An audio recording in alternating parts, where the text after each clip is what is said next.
Bienvenue à la vidéo de formation sur le remplacement du module de commande électronique du groupe motopropulseur ECM-PCM. Les modules de commande du moteur peuvent être compliqués et sont souvent très coûteux.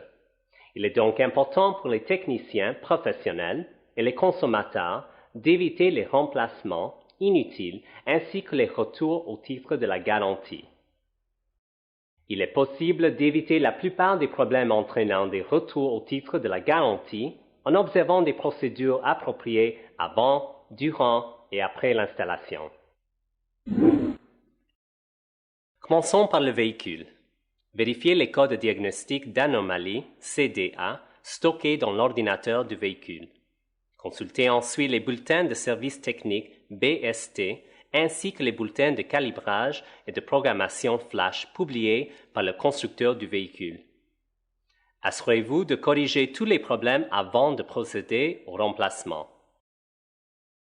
Examinez le module existant sur le véhicule. De mauvaises connexions peuvent entraîner le mauvais fonctionnement de l'ordinateur en bon état. Nettoyez tous les points de contact avec la masse ainsi que les bandes exposées. Débranchez et rebranchez tous les raccords plusieurs fois afin d'éliminer toute trace de corrosion.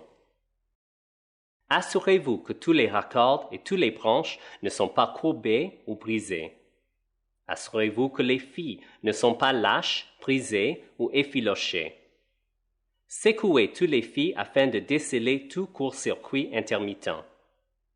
Faites une inspection des autres composants, car il est peu probable que le module soit la seule pièce défectueuse. Les modules reçoivent de l'information de nombreux capteurs différents, traitent cette information, puis transmettent des commandes à d'autres composants d'un bout à l'autre du véhicule.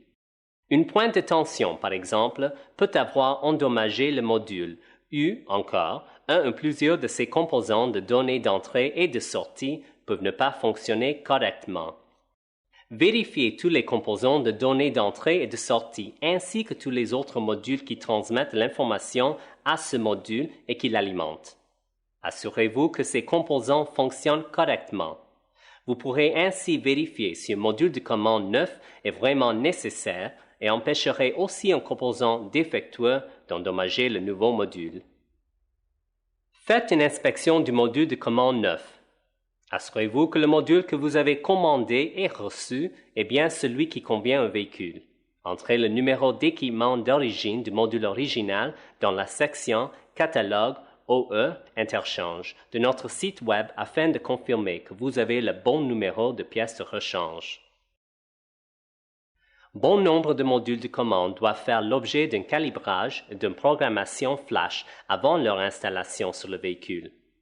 Si le nouveau module ou la boîte de celui-ci porte une étiquette indiquant qu'une programmation flash est requise, assurez-vous que celle-ci est faite avant de procéder à l'installation. Manipulez le module de rechange avec soin. Évitez les points de tension et l'électricité statique. Ne touchez pas les bandes, car l'électricité statique susceptible de se produire pourrait endommager le nouveau module. Débranchez toujours la batterie. Mais d'abord, assurez-vous que l'allumage est à la position off. Si le module d'origine est muni d'un microcircuit amovible, assurez-vous de le réinstaller dans le nouveau module.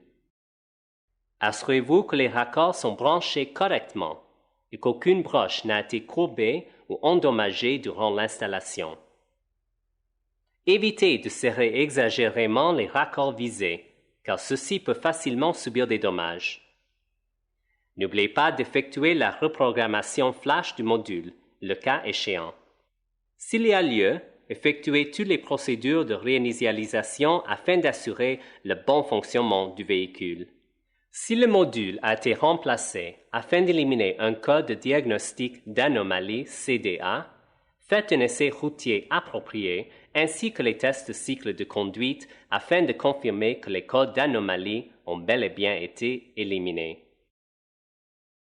Après le remplacement, si le véhicule présente les mêmes symptômes qu'avant le remplacement, il est peu probable que le module de rechange en soit la cause. Si vous observez les procédures avant, durant et après l'installation et que vous effectuez chaque étape du processus de diagnostic, Vous vous assurerez de déceler tous les problèmes potentiels avant que le client ne le fasse. Vous réduirez ainsi la possibilité de devoir reprendre la réparation et assurerez la satisfaction de votre client.